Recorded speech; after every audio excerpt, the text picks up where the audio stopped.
What's up, guys? So a lot of people have been asking me, how did druids solve the spirit issue they have? If you played in the betas, you would know that druids struggle early game with using their core skills as consecutively as they would like. You have to spend a lot of time using your basic skills to generate. While much later in the game, druids actually gain access to tons of ways to either sort of passively regenerate spirit through their abilities or severely reduce the cost of their abilities. So I kind of wanted to go over a lot of those ways that you'll see as you level up. Now, we're going to start with the skill tree, and you'll notice there's not actually a bunch we can use in the skill tree, and I think that's part of why it was so hard in the betas. If we start at the top and work our way down, obviously we have our builders first. People usually use like Storm Strike or Wind Shear. Wind Shear has access to a node that gives you 3 additional spirit for every enemy hit beyond the first. It's not a super big AoE, but this does kind of help early when you're hitting a large pack of monsters. The generators, though, in general, don't really give you too much spirit. Something like Claw, it has a chance to hit twice. This will give you extra spirit. Maul is pretty slow attack speed. Earth Spike was pretty good attack speed, but it only generates 10 spirit. So in general, the generators are a little underwhelming, but there's a lot of things we can do to help that out. One of the main things, if you move down here, we have a node that gives us maximum spirit. This doesn't actually do anything for our spirit because we don't passively regenerate spirit. Maximum spirit is very niche. The one thing though we're looking at is abundance. Basic skills generate more spirit. They actually had to nerf this. I wish this was back to what it was, but this is going to help your basic skills get you a little bit more back each time. So that's one of the first things you can access. I did want to call out Wild Impulses though. Do not take this early game until you have your spirit problems fixed. People might have been grabbing this and unaware. It increases the spirit cost of your core skills, making it much harder to maintain. This really isn't worth the damage trade-off until spirit is not a problem for you anymore. If we keep moving down the tree, we get to one of our first big spirit generators that I really like. So we have Blood Howl here. The way this works is it has a 15-second cooldown and it gives you a little bit of life back, right? Well, we have 2 nodes back here that makes it so that whenever you use Blood Howl, you gain 20 spirit. It's not a ton of spirit, but it's a nice little bonus. The way that this really starts to take off is this here. Kills reduce the cooldown of Blood Howl by 1 second. If you notice, whenever you're going through the campaign, you'll run into giant packs of monsters where you can use Blood Howl and then kill the group of monsters, and Blood Howl will pretty much be off cooldown again, giving you multiple uses of Blood Howl in a very short amount of time. This is extremely helpful early and will make your spirit feel much better. Keep moving down. In the companion tree, we actually gain access to Clarity. So the interesting thing about this is it sort of gives you more spirit from generators depending on which ones you use. What I mean by that is 3 of your generators will transform you into human form: Earth Spike, Wind Shear, and Storm Strike if you were in a animal form previously. So the idea with this is you could use Pulverize and then use something like Earth Spike, and then you'll gain 6 extra spirit. The way to really take advantage of this though is if you're using Shred. Shred has 3 attacks that you do not have to do in order. You can do one and you have about, I'd say 2 to 3 seconds before you have to use the second one and the timer runs out. So you can actually weave auto attacks in between Shred uses. For example, you could use 1 Shred attack, and then if you click Storm Strike, you'll gain the 14 spirit from Storm Strike and 6 more spirit from Clarity because you transform into human. And then you can use the second attack of Shred, use Storm Strike, and then use the third attack of Shred and then Storm Strike. Remember with Shred, it only costs spirit on the first attack. So you spend 35 spirit to do 3 attacks, and in between each attack, using a Storm Strike gives you 14 plus 6 spirit. So you're going to come out spirit positive if you're auto attack weaving. That is a little tedious and a little annoying though for some people, so I understand that. If we keep moving down, we have the same thing we had with Blood Howl, but with Trample now. Whenever we use Trample, it gives us 20 spirit. A lot of people are going to be picking up Trample because it's the only movement cooldown for Druid, so this is a nice little thing to tack on. You don't have a way to reduce the cooldown of Trample while leveling, but it is a nice little extra bonus. Keep going down.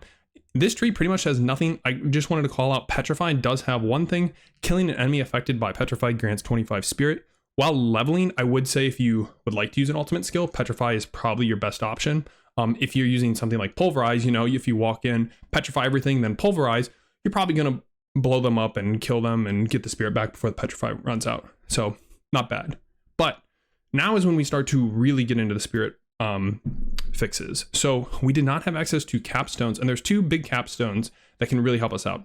They are both for nature skills, but the first one we have is Perfect Storm. Now, Again, we didn't get to test this, but if I understand this correctly, it's worded a little awkwardly, but I believe this counts for every single time you deal damage, you gain 1 spirit. So for example, if you use a tornado, every single little tick of damage should give you 1 spirit back against vulnerable, immobilized, slowed enemies. It might only be 1 spirit per cast, but again, keep this in mind. This will help you out with your spirit. The other one is Earthen Might. It does have a very low chance to proc, but you can increase it if you're critting or hitting a crowd controlled target. This completely fills your spirit back up. And this is the one time where maximum spirit would synergize with something. So the higher your maximum spirit, if you fill it all the way back up, you'll get more. Now, these aren't bad. These aren't going to fix your spirit problems completely, but I'm going to show you a lot of other ways that you can combine with these to do that. The Paragon boards is not something we've had access to yet and contains a decent amount of spirit generation. The first one I want to make a call out for is on the Ancestral Guidance Paragon board. It gives you 8 maximum spirit. Again, we talked about maximum spirit, not a big deal, but there are nodes that give you spirit on kill. The rare node gives you 2, and then there's actually 1, 2 spirit on kill nodes here. So between these, you can get 4 spirit on kill per monster. So if you walk into a group of monsters and you kill 10 monsters, that's 40 spirit back. Not too bad, but what you'll see is we have little bits of ways to stack up all this spirit generation. So one of the other ones is legendary node Lust for Carnage. Critical strikes with werewolf skills restore 2 spirit. So this is referring to probably Shred mostly, but there is a unique item that makes it so our storm skills become werewolf skills. So that gains access to the storm builds as well. And crits are something most people are going to be building. So this is a little more spirit generation. The other one is where we haven't really touched on yet, Inner Beast. There's a lot of ways to reduce the cost of your skills as a druid as well. After shape-shifting, your spirit costs are reduced by 10% for 5 seconds up to 30%. So the idea with something like this is you're constantly weaving in and out of either human and werebear and werewolf, things like that. And we saw earlier we had access to clarity. So there is a theme of them wanting you to go in and out of forms to reduce the cost and generate more spirit. Moving on to another system we did not have access to on the betas was our Spirit Boon system, the class mechanic for Druid. There's one specifically called Energize. It's a lucky hit. Dealing damage has up to a 15% chance to restore 10 spirit. Now, lucky hits can be a little hard to proc depending on your build, but again, you'll start to notice the trend of there's all these tiny little things that give you spirit back that as an individual unit doesn't feel that great. But once you start combining all of them, it really starts to take off. Now, I wanted to talk about some of the gear. There's aspects and uniques that can kind of help us out. There's not too much there, but the single best one that you'll find is Aspect of the Umbral. You can get this in the Codex, but it will be the lowest roll. So it'll only be 1 of your primary resource, but you can actually get all the way up to 4. What this does is anytime you crowd control an enemy, you gain back 4 spirit. So if you think of something like Poison Creeper, which is a large AoE immobilize, every single monster you hit will give you 4 spirit back. Again, if you hit 10 monsters, that's 40 spirit returned from just 1 button click that normally wouldn't give you any spirit. This also works with a lot of earth skills that have the ability to like slow will count as a crowd control. So keep that in mind. Something else there's access to, another wolf thing, Dire Wolf's aspect. This actually gives you spirit cost reduction, and you can put this on an amulet or a 2-handed weapon to increase the effect of this. So in theory, you could put this on a 2-handed weapon and have 100% spirit cost reduction for the entire duration of Dire Wolf. Pretty interesting. I don't think you would ever do that because there's better aspects for that, but you could totally put it on an amulet and get up to 75% spirit cost reduction. There's a lot of uniques as well. Mother's Embrace. If a core skill hits 5 or more enemies, 20 to 40% of the resource is refunded. Not bad. Only works on AoE, doesn't really work on bosses. There is one other unique I wanted to call out, which is the Ring of Starless Skies. The way this works is every time you use a core skill after another core skill, it'll reduce the resource cost of the next core skill by 8 to 12% up to 40%. So if you've kind of set up all these other little ways to gain spirit, you can use this to reduce the cost of just using the same skill over and over, which we kind of saw a little bit with Inner Beast, that whole reduce the cost so that you can get more value out of the little bit of spirit you're gaining. Another unique is Great Staff of the Crone. So the way this works is Claw is now a storm skill, and it will also cast Storm Strike. This is essentially having you cast 2 basic skills at the same time. You will gain spirit from both of them. We talked about before, Claw has a node that gives it a 10% chance to hit again. So you could effectively have a 10% chance to cast 3 basic skills at the same time. You could also then take the node that increases the spirit you generate from a basic skill. So one swing of this could easily be getting you over 30 spirit at once.